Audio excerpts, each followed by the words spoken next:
So hello friends, welcome back to our channel. तो I hope कि आप सब अच्छे होंगे और आपकी प्रिपरेशंस बहुत अच्छी चल रही होंगी। तो आज हम लोग करने जा रहे हैं BCOG 171 principle of micro economics, जो कि हमारे बीकॉम थर्ड ईयर का सब्जेक्ट है। और आज हम लोग करने जा रहे हैं इसके ब्लॉक सेकेंड का यूनिट 5, जो कि है law of supply and elasticity of supply. इससे पहले अब तक हमने अपने ब्लॉक 1 एंड ब्लॉक 2 के यूनिट 4 तक कंप्लीट कर लिया है। सो मेक श्योर कि पहले आप वो वीडियो ज़रूर देखेंगे, क्योंकि तभी आप यूनिट 5 समझ आएगा।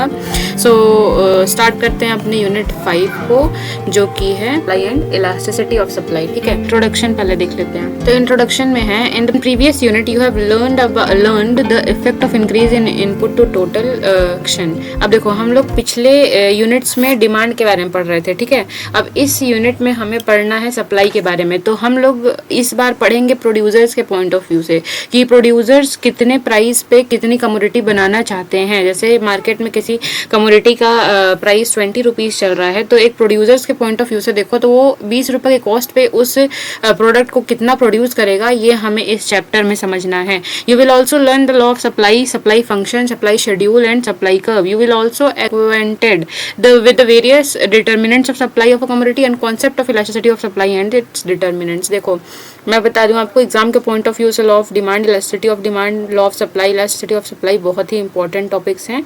तो आप इन यूनिट्स को तो आप किसी भी कॉस्ट पे छोड़ के नहीं जा सकते हो। ठीक है, इसके सारे टॉपिक्स इंपॉर्टेंट हैं और 20 नंबर में तो आराम से पूछेगा। ठीक है, तो स्टार्ट करते हैं अपने पहले कॉन्सेप्ट के साथ कि सप्लाई होता क्या है। ठीक है, तो सप्लाई को समझने के लिए देखो, supply refers to the quantity of a commodity that producers are willing to produce and sell at a given price per unit of a time. अब देखो, क्योंकि जो हमारा एनवायरनमेंट होता है वो कि डायनामिक इन नेचर होता है, कि बहुत सारे फैक्टर्स पे डिपेंडेंट होता है। ठीक है, इन्फ्लेशन आ रहा है, महंगाई हमेशा बढ़ते जा रही है, तो किसी भी कमोडिटी का प्राइस जो है वो फिक्स तो है नहीं। ठीक है, कल जो पार्ले जी बिस्किट जो 2 रुपए का मिल रहा था, वो 5 रुपए का मिल रहा है, राइट। तो वही चीज़ है कि इन्फ्लेशन बहुत ज़्यादा आ रहा है और हर कमोडिटी का प्राइस जो है वो बढ़ रहा है। तो सप्लाई क्या होता है? Supply refers to the quantity of a commodity that the producers are willing to produce, जितना मतलब प्रोड्यूसर्स बनाना चाह रहे हैं, and sell at a given price per unit of time, मतलब उस टाइम पे कितना प्राइस चल रहा है, उस पर वो कितना सेल कर रहा है, कितना वो बना रहा है, वही सप्लाई होती है। The word supply has following feature, supply of a commodity is stated in quantitative terms as desired as the desired quantity. ठीक है, क्वांटिटेटिव टर्म है मतलब क्वांटिटी में, जैसे 15, 20, 25, 50 है ना, 1500, 2000, 2500, ये सब चीजें क्वांटिटेटिव में है, क्वालिटेटिव नहीं है, मतलब क्वालिटी नहीं बता रहा है। ठीक है, क्वांटिटी में बता रहा है। The supply of a commodity is always with reference to the price at which the desired quantity is supplied. For example, to say the producers of a blanket are supplying 1000 blankets does not carry any economic meaning.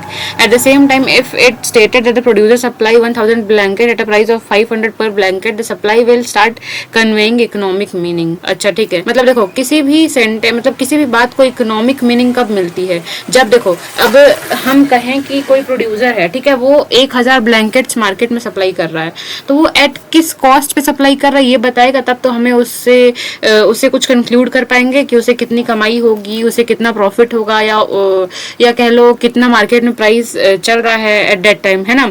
तो economic meaning किसी भी चीज को तब मिलती है जब उसके क्वांटिटी के साथ उसकी प्राइस जुड़ जाती है। जैसे देखो, यहाँ एग्जांपल में भी दे रखा है कि अगर कोई प्रोड्यूसर्स मार्केट में ब्लैंकेट्स 1000 ब्लैंकेट सप्लाई कर रहा है, बट अगर उसमें प्राइस नहीं दिया तो उसका कोई इकोनॉमिक मीनिंग नहीं है। ठीक है, इस सेंटेंस का, इस बात का कोई भी इकोनॉमिक मीनिंग नहीं है। बट उसी समय अगर हम ये बता दें कि वो 500 रुपए पर ब्लैंकेट चार्ज कर रहा है, तब सप्लाई का असली मतलब निकल के आता है। ठीक है, जैसे क्वांटिटी इनटू प्राइस करेंगे तब तो पता चलेगा हमें कि कितने अमाउंट तक का हमने प्रोडक्ट उसे सप्लाई किया है, राइट। तब सप्लाई का असली मीनिंग आता है जब हम क्वांटिटी के साथ प्राइस को जोड़ते हैं। Supply is always measured as a flow और expressed with reference of unit of time which may be a day, week, fortnight और मंथ, ईयर और any other period of time. मतलब सप्लाई को हमेशा मेजर किया जाता है। ठीक है, क्योंकि एक ये फ्लो कॉन्सेप्ट है। एक्सप्रेस्ड विद रेफरेंस टू, मतलब वही है यूनिट ऑफ टाइम, कभी भी या तो हम हर रोज मेजर करें, हफ्ते पे मेजर करें, फोर्थ नाइट पे मेजर करें, मंथली मेजर करें, ईयरली मेजर करें, या फिर ओवरऑल पीरियड ऑफ टाइम, वो हमारे ऊपर डिपेंड करता है। ठीक है, ये चीजें हैं। हाँ, तो देखो हमने सप्लाई समझा। सप्लाई में क्या होता है कि क्वांटिटी इंपॉर्टेंट होता है, उसका प्राइस इंपॉर्टेंट होता है, और टाइम मतलब जिस टाइम में उसे मेज़र किया गया, जैसे weekly, daily, fortnight, monthly, yearly, या फिर ओवर पीरियड ऑफ टाइम हम कभी भी मेजर कर रहे हैं, ठीक है। तो मतलब सप्लाई जो है हमारा मेनली 3 चीज़ पे बेस्ड है, ठीक है, तभी वो कंप्लीट सेंस आएगा सप्लाई का, मीनिंग कंप्लीटली कन्वेड हो पाएगी, ठीक है। तो अब यहीं देखो एक एग्जांपल और दे रखी है, जैसे consider the statement producer supplied 1000 blankets at the rate of 500 पर ब्लैंकेट ड्यूरिंग दिसंबर 2020 की बात है ये, ठीक है। तो इस स्टेटमेंट में क्या क्या चीज़ें बताई गई, क्वांटिटी सप्लाइड कितनी है, मतलब कि 1000 quantity, price per unit eight which the quantity supplied, मतलब कितने प्राइस पे 1000 यूनिट्स सप्लाई की गई थी, तो 500 रुपीज़ पर ब्लैंकेट, ठीक है। और फिर ये भी बताया गया है कि period during which the quantity supplied, मतलब किस समय कौन से टाइम पे ये क्वांटिटी सप्लाई की गई है, तो दिसंबर 2020 में। तो ये एक कंप्लीट स्टेटमेंट था about the supply of a commodity, मतलब इस जो भी ब्लैंकेट की बात की गई है, ब्लैंकेट के सप्लाई की, तो यहाँ एक कंप्लीट सेंस निकल के आ रहा है, ठीक है। Formally supply of a commodity refers to the quantity that producers is willing to sell at different price, ठीक है। इन सिंपली आप ये भी कन्वे कर सकते हो, इंक्लूड कर सकते हो कि सप्लाई क्या है, वो the quantity that a producers is willing to sell at a different price. अब देखो difference between concept and supply, ये एक अगला टॉपिक है हमारा।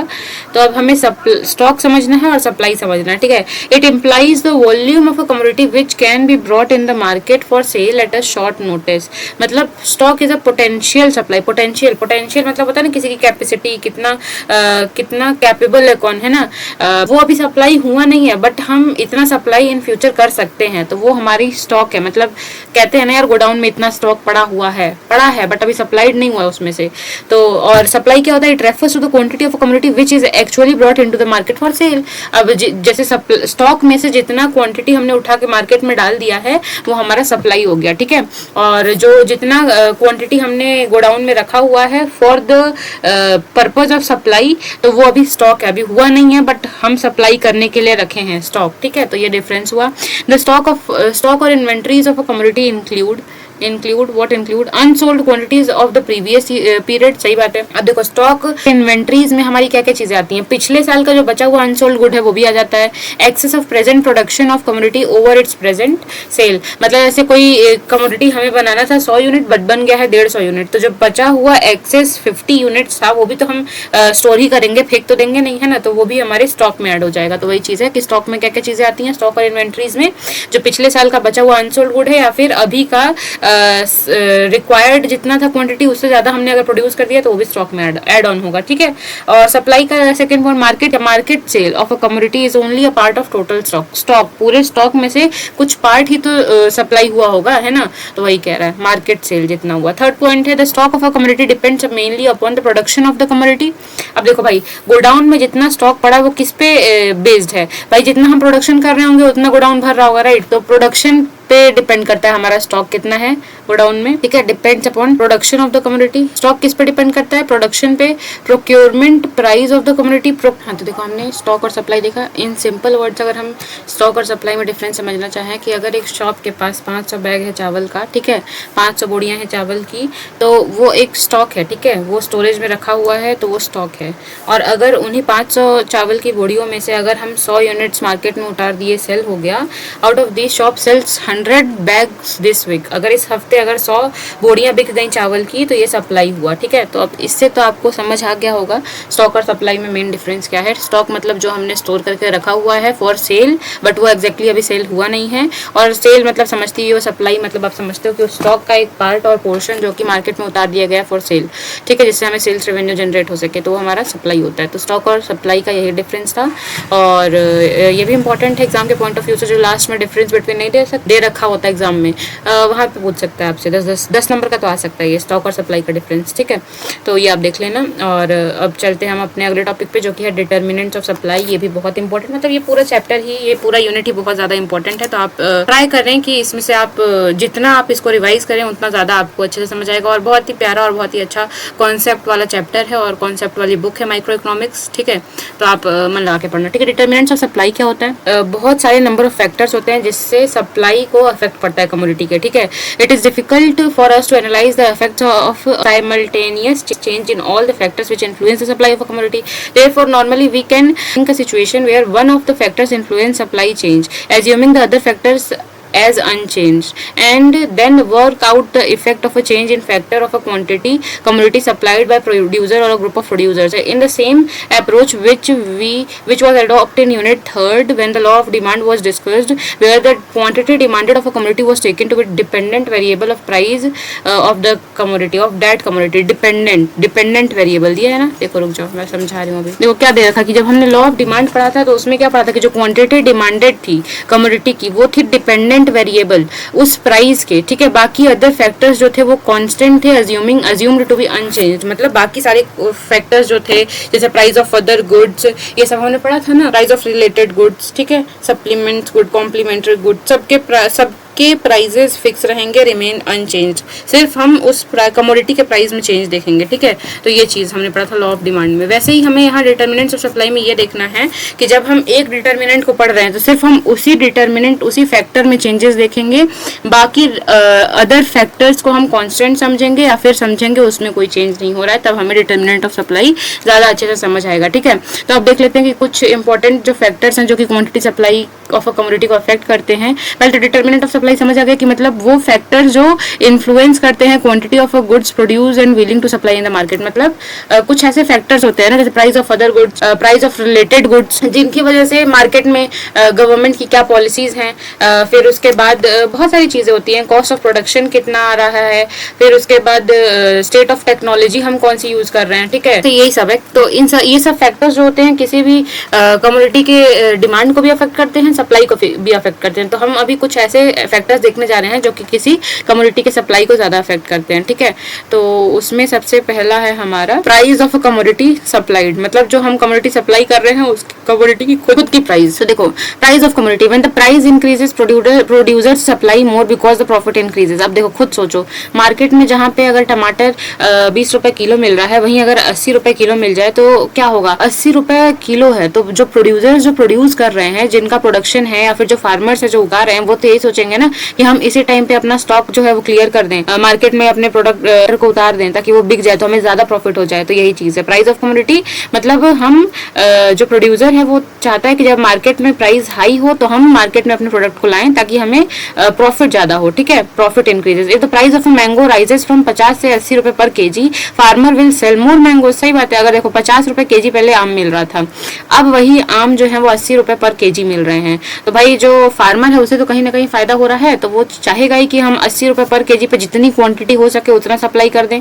है ना। वही होता है प्राइस ऑफ कमोडिटी सप्लाइड, ठीक है। अब देखो एक बार रीड भी कर लेते हैं आपके लिए। Determined by the forces of demand and supply, any change in the price of a commodity experts can influence the supply of a commodity. Generally speaking the higher price of a commodity more the profitability will it be to produce and supply that commodity. देखो ये मैंने कि जितना price ज्यादा होगा उतना profitability आपकी बढ़ेगी, तो प्रोड्यूसर्स चाहेगा कि उतना हम कमोडिटी को मार्केट में लाएं, अदर्स थिंग रिमेन अनचेंज्ड। जब हम उस कमोडिटी के प्राइस की बात कर रहे हैं तो बाकी चीजें हम कांस्टेंट समझेंगे। The direct relationship between the price and supply of commodity also refers to law of supply.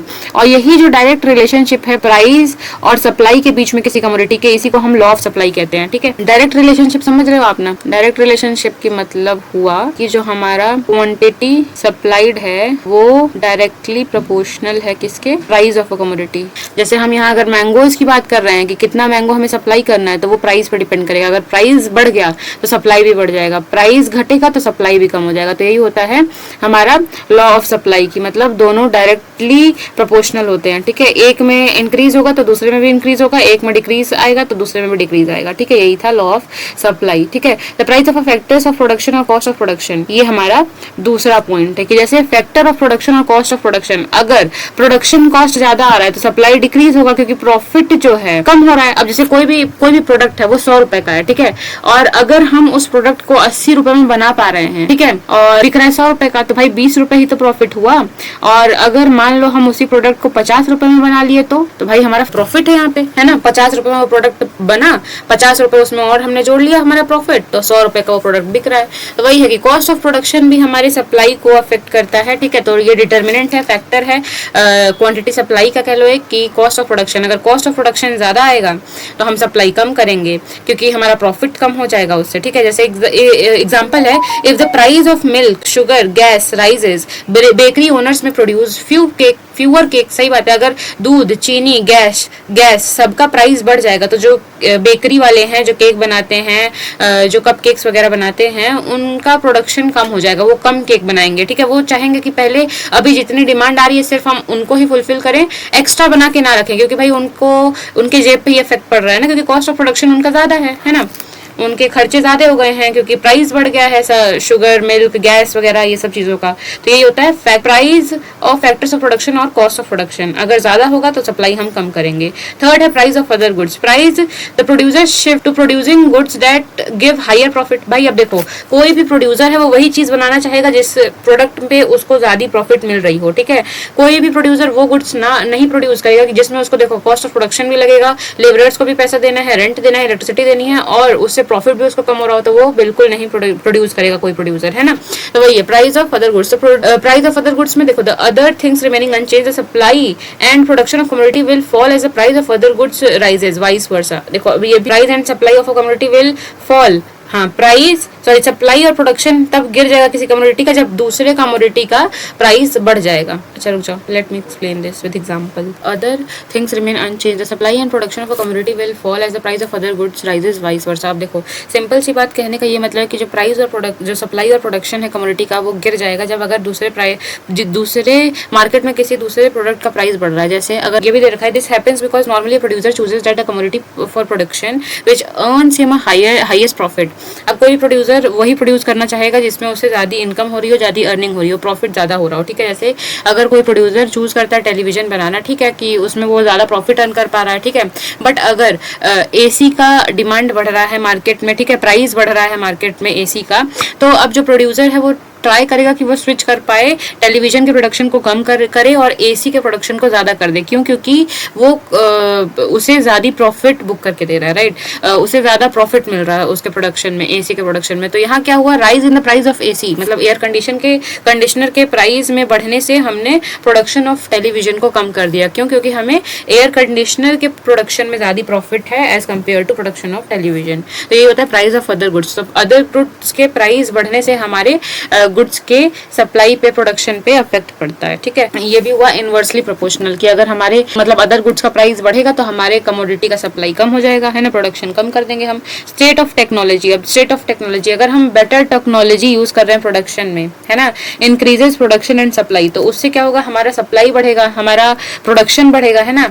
तो वही है, the state has change over time and along with that the methods employed to produce the commodity also undergoes a change. The increase in the knowledge about the means of production and methods of production leads to lower cost of production of products already being produced to a large variety of new products। सही बात है। आप देखो किसी भी चीज के बारे में आप नॉलेज लेते हो तो उससे आप में परफेक्शन आता है, राइट। वैसे ही प्रोडक्शन में अगर आप किसी चीज प्रोड्यूस कर रहे हो तो आप धीरे धीरे सीखते सीखते आप उसमें परफेक्ट होते जाओगे। कहाँ कॉस्ट कटिंग करनी है, कहाँ पे एक्स्ट्रा खर्चा हो रहा है, वो सब बचाने के बाद आप उसको अच्छे से प्रोड्यूस कर पाओगे। तो देखो, increase in the knowledge about the means of production, मतलब हमें किस तरीके से प्रोड्यूस करनी है, कितनी टेक्नोलॉजी लगानी है, कितनी लेबर लगवाने हैं, ठीक है।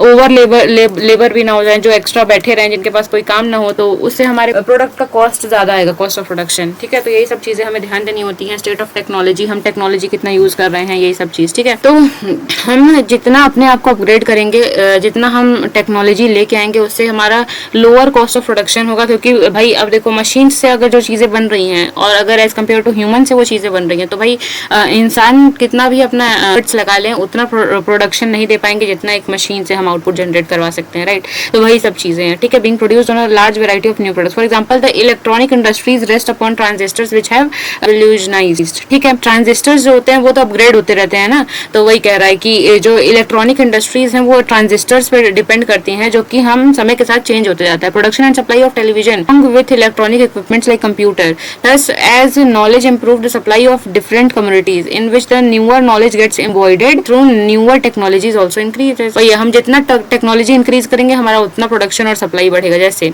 इन modern farming machine help farmer to grow more weeds in less time. भाई जितना हमने टेक्नोलॉजी यूज किया, मशीन्स को इंट्रोड्यूस किया अपने फर्म में, ऑर्गेनाइजेशन में, उतना प्रोडक्शन ज्यादा हो गया, कॉस्ट कटिंग हो गई, राइट। उतना भाई लेबर भी कम हो जाएगा क्योंकि पूरे लेबर का काम तो मशीन ही कर ले रहा है ना, तो लेबर की जरूरत क्या है, तो ये कॉस्ट कटिंग हो जाएगी, ज्यादा प्रोडक्शन हो पाएगा कम टाइम में। गोल ऑफ प्रोड्यूसर, अगला पॉइंट है goal of producer, the objective with which the producer undertakes production also influence the supply of the community. फिर the goal of producer may be to maximise the total profit और to maximise the sales और to capture the market in long run. देखो goal कई तरीके के हो सकते हैं, या तो हमें प्रॉफिट बढ़ाना है, या तो हमें सेल्स बढ़ाना है, या हम चाह रहे हैं इन फ्यूचर में लॉन्ग रन में मार्केट को कैप्चर कर पाए, ठीक है। तो यही है goal of producer. The producers के ऑब्जेक्टिव जो है वो भी सप्लाई को अफेक्ट करते हैं। The producer want to maximise profit, he will plan to produce the quantity of output which will give him maximum profit, ठीक है। अगर कोई प्रोड्यूसर चाह रहा है कि उसे ज्यादा प्रॉफिट हो तो वो वही चीज प्रोड्यूस करेगा जिसमें उसे ज्यादा प्रॉफिट मिल रही हो। If it does not imply that he can not produce more but he will not do so because producing मोर में रिड्यूस हिज प्रॉफिट। सही बात है। अब देखो वो उतना ही प्रोड्यूस करेगा जितना डिमांड है और जिसमें उसको ज्यादा प्रॉफिट हो रही है। ज्यादा प्रोड्यूस करके क्या करेगा, उसके प्रॉफिट को ही डिक्रीज कर रहा है ना, वो वही चीज है। Now suppose that the goal of producer is to maximise sales rather than profit. अगर कोई प्रोड्यूसर चाह रहा है कि वो मतलब जैसे प्रॉफिट ना कमा के सेल्स बढ़ा ले अपना, ठीक है, is to maximise sales rather than profit. अब उस सिचुएशन में क्या होगा, he may set a target of less than maximum profit in short run. He will go on increasing his supply as his target is not adversely affected. The goal of maximising of sales is promoted by desire of firm to maximise profit in long run. मतलब वही है कि जितना हम supply बढ़ाते जाएंगे उतना हमारा प्रॉफिट बढ़ते जाएगा। तो वही ऑब्जेक्टिव भी अफेक्ट करता है किसी कमोडिटी के सप्लाई को। अगर वही प्रोड्यूसर है वो रिस्क लेने के लिए तैयार है, he would expect smaller production and supply any commodity which carries more risk. Other factors में जाता है गवर्नमेंट पॉलिसी, फिर कोई वॉर हो गया, या फिर all of a sudden market में जो है इन्फ्लेशन आ गया, प्राइस बढ़ गया किसी चीज का, है ना, या फिर फ्यूचर प्राइस एक्सपेक्टेशन। जैसे होता है ना कि हम अभी से अनुमान लगा के बैठ गए कि इन फ्यूचर प्राइस बढ़ेगा, है ना, तो हम क्या करेंगे, अभी के हमारा जो मार्केट में सप्लाई हो रहा था हमारे प्रोडक्ट्स का उसको थोड़ा सा स्लो डाउन कर देंगे ताकि हम स्टॉक में मटेरियल रखे रहें और इन फ्यूचर जब प्राइस बढ़े मार्केट में हम अपने स्टॉक को मार्केट में उतार दें। तो ये सब चीजें हैं अदर फैक्टर्स में, ठीक है। Government policy, fear of war, unexpected climate conditions, expected change in price, growing inequalities in income influence the methods, influence the demand of a particular type of goods and hence make them more profitable to produce. तो ये topic था हमारा determinants of supply, कि मतलब ये सारी चीजें हमारी सप्लाई को अफेक्ट करती हैं। इनकी वजह से हमारा क्वांटिटी सप्लाई भी अफेक्ट होता है, यही हमारा डिटर्मिनेंट ऑफ सप्लाई होता है, ठीक है। तो ये भी एक बहुत ही मोस्ट इंपॉर्टेंट टॉपिक था हमारा इस चैप्टर का। अब आता तो देखो अगला हमारा मोस्ट इंपॉर्टेंट टॉपिक है कि लॉ ऑफ सप्लाई क्या होता है, ठीक है। लॉ ऑफ सप्लाई, देखो ओवरऑल ऑब्जेक्टिव क्या होता है किसी प्रोड्यूसर का, कि वो अपने प्रॉफिट को मैक्सिमाइज कर सके, ठीक है। तो अब प्रॉफिट का फॉर्मूला क्या हुआ, profit is equals to total revenue में से जब हम टोटल कॉस्ट माइनस कर देंगे, मतलब जितना हमें कमाई हुआ उसमें से जितना हमारा लागत लगा, माइनस करने से क्या आएगा, जितना हमने प्रॉफिट कमाया, ठीक है। तो यही होता है टोटल, मतलब profit is equals to total revenue minus total cost, ठीक है। टोटल कॉस्ट, टोटल रेवेन्यू और टोटल कॉस्ट का डिफरेंस निकालने से हमें प्रॉफिट मिलता है। अब टोटल रेवेन्यू का फॉर्मूला क्या होता है, टोटल रेवेन्यू, हमें कमाई कितनी हुई है। अब ये दोनों तो हमने देख लिया, अब इसका फॉर्मूला और इसका फॉर्मूला क्या होगा, टोटल रेवेन्यू कैसे निकलेगा, टोटल रेवेन्यू निकलेगा हमारा, देखो यहाँ दे रखा है, इसका फॉर्मूला हो गया ये टोटल रेवेन्यू का, और टोटल इसका फॉर्मूला हो गया ये, ठीक है। इन दोनों का भी फॉर्मूला हो गया। और ये प्रॉफिट कैसे निकलता है, टोटल रेवेन्यू में से जब हम टोटल कॉस्ट को माइनस कर देंगे तो हमारा प्रॉफिट निकल आएगा। और टोटल रेवेन्यू निकलता है हमारा जब हम क्वांटिटी और प्राइस को मल्टीप्लाई करेंगे, तभी तो भाई प्राइस हमें पता चलेगा कि कितनी कमाई हुई। जब हमने कहा कि 1000 ब्लैंकेट्स कोई प्रोड्यूसर्स मार्केट में ला रहा है या सप्लाई कर रहा है, तो सप्लाई क्या मतलब 1000 क्वांटिटी बेची है उसने, तो यहाँ हमें उसका पूरा कंप्लीट मीनिंग तो नहीं मिला ना, क्योंकि हमें पर यूनिट प्राइस नहीं पता उस ब्लैंकेट का, राइट। तो वही है कि जब हम क्वांटिटी को प्राइस से मल्टीप्लाई करते हैं तभी हमें रेवेन्यू निकल के आता है, ठीक है, कि जैसे हमें कितनी कमाई हुई है। और टोटल कॉस्ट, कितनी लागत लगी उसमें, तो वो कैसे निकलेगा, जितना क्वांटिटी हमने बनाया इनटू एवरेज कॉस्ट, मतलब पर यूनिट बनाने में हमें कितना कॉस्ट पड़ रहा है, उन दोनों को मल्टीप्लाई कर लेंगे तो हमारा टोटल कॉस्ट आ जाएगा, ठीक है। तो यही दो चीजें थी। तो फिर प्रॉफिट कैसे निकलता है, टोटल रेवेन्यू में से टोटल कॉस्ट माइनस करेंगे, टोटल रेवेन्यू के लिए प्राइस इंटू क्वांटिटी करेंगे, एंड टोटल कॉस्ट के लिए क्वांटिटी इंटू एवरेज कॉस्ट कर देंगे, ठीक है। तो ये हमारा 3 फॉर्मूला यहाँ से जनरेट हो गया, ठीक है। अब देखो लॉ ऑफ सप्लाई क्या होता है, law of supply states that that when the price of a commodity rises, its quantity supplied also rises. When the price of a commodity decreases, the supply also decreases, assuming other factors remains constant. देखो अब law of supply यही कहता है कि अगर price बढ़ेगा market में तो प्रोड्यूसर चाहेगा कि मैं इस टाइम पे बहुत सारे स्टॉक अपने मार्केट में ला दूं, मुझे प्रॉफिट हो जाए, है ना। तो जब प्राइस बढ़ेगा तो सप्लाई बढ़ेगा, प्राइस कम होगा तो सप्लाई कम होगा, बाकी फैक्टर्स जो प्राइस सप्लाई को अफेक्ट कर रहे हैं वो कांस्टेंट रहेंगे इस टाइम पे, ठीक है। तो यहाँ से हमें क्या निकल के आया कि जो प्राइस और क्वांटिटी सप्लाई है उसके बीच में जो एक डायरेक्ट रिलेशनशिप है, और इसी डायरेक्ट रिलेशनशिप को हम कहते हैं लॉ ऑफ सप्लाई, ठीक है। अब देखो यहाँ पे बोल्ड में दिया हुआ the law states that as the price of commodity increases the quantity supplied per unit of time of that commodity also increases. जब प्राइस बढ़ेगा तो सप्लाई भी बढ़ेगा, ठीक है, एंड वाइस वर्सा, जब प्राइस कम होगा तो सप्लाई भी कम होगा। Assuming all factors influencing supply remains constant, और जितने भी फैक्टर्स हमारे सप्लाई को अफेक्ट कर रहे थे वो कांस्टेंट रहेंगे। The law of supply holds goods only on assumption other factors remains constant. ये तो सबसे इंपॉर्टेंट है कि सारे अदर फैक्टर्स जो सप्लाई को अफेक्ट कर रहे हैं वो एट दैट टाइम पे कांस्टेंट हमें लेके चलना है, तभी लॉ ऑफ सप्लाई हमारा अप्लाई हो पाएगा, राइट। तो in this direct relationship between price and supply of commodity as the change in the supply caused by change in price such that change in price is cause and change in supply is the effect। अब देखो law of supply तो हमने समझा कि जैसे price के बढ़ने से सप्लाई भी बढ़ेगा, प्राइस के घटने से सप्लाई घटेगा। तो प्राइस में चेंज होने से हमारे सप्लाई में चेंज हो रहा है, सप्लाई में चेंज होने से प्राइस में चेंज नहीं आ रहा है, ये चीज ध्यान रखना, ठीक है। तो यहाँ पे क्या हुआ, जो प्राइस में चेंज होने से सप्लाई में चेंज हो रहा है, तो प्राइस में चेंज होना क्या हुआ, ये हुआ हमारा कॉज, ठीक है, और उसका इफेक्ट किस पे पड़ा, सप्लाई पे पड़ा।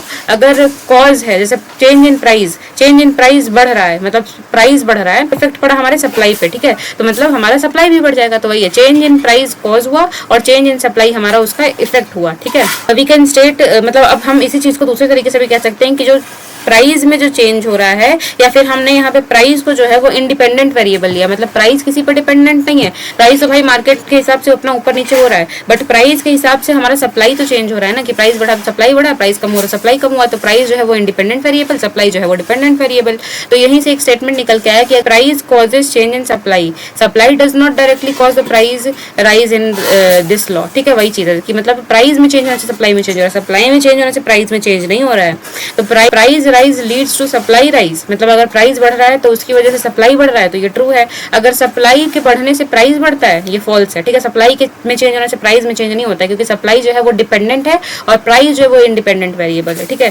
तो ये फॉल्स होगा। तो यही था हमारा लॉ ऑफ सप्लाई, ठीक है। अगला टॉपिक है हमारा सप्लाई फंक्शन। सप्लाई फंक्शन भी देख लेते हैं। सप्लाई फंक्शन ये एक शॉर्ट हैंड एक्सप्रेशन है हमारे factors affecting supply of a commodity, ठीक है। Supply function shows the relationship between the supply of a commodity and the factors affecting it, ठीक है। ये इसका वो हो गया, डेफिनेशन हो गया। Refers the relationship between supply of a commodity and the factors affecting it, ठीक है। इसके बीच में रिलेशनशिप बताता है supply function. It means supply depends upon price of commodity, price of other goods, cost of production, technology, producers objective और other factors. तो formula क्या हुआ, quantity supply is equals to function of, ये F जो है वो function को denote करता है, function of price of goods itself, price of other goods, factors of production, वही cost of production, technology, producers objective और अदर फैक्टर्स, ठीक है। ये सब चीजें हमारी, ये था हमारा सप्लाई फंक्शन, ठीक है। अब सप्लाई शेड्यूल क्या होता है, supply schedule shows different prices of commodity and quantities which producers is willing to supply per unit of time at each price assuming other factors. अब देखो कुछ नहीं है, हमारे सप्लाई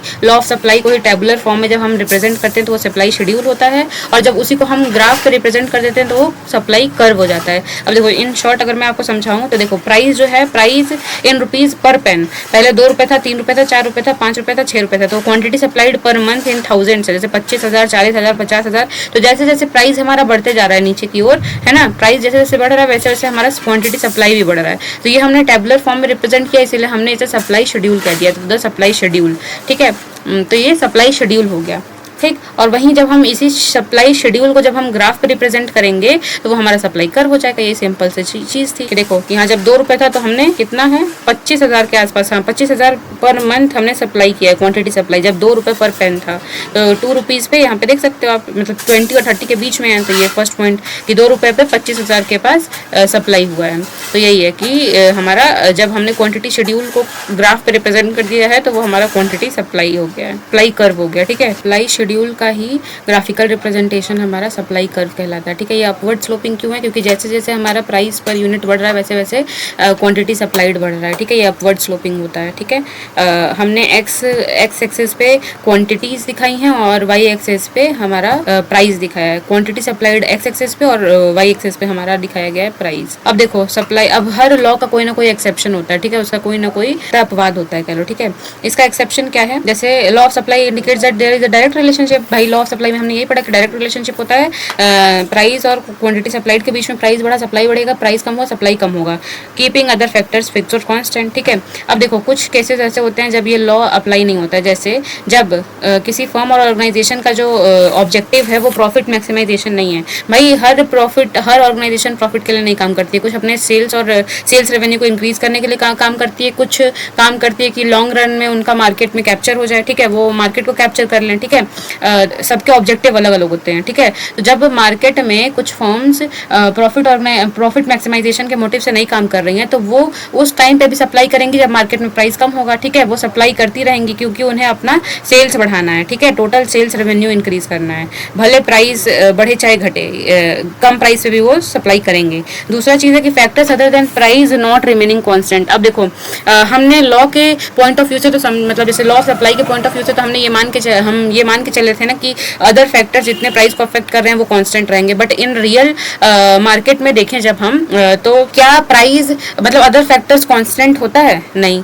हर फैक्टर्स डायनेमिक होता है, सब ऊपर नीचे होता रहता है। ठीक है, तो वही चीज़ है कि रियल वर्ल्ड में देखा जाए तो ऐसा नहीं होता कि हम अदर चीज़ों को अदर फैक्टर्स को कांस्टेंट कर पाएँ। ठीक है, तो वही चीज़ है, ये भी एक एक्सेप्शन है इस लॉ ऑफ सप्लाई का।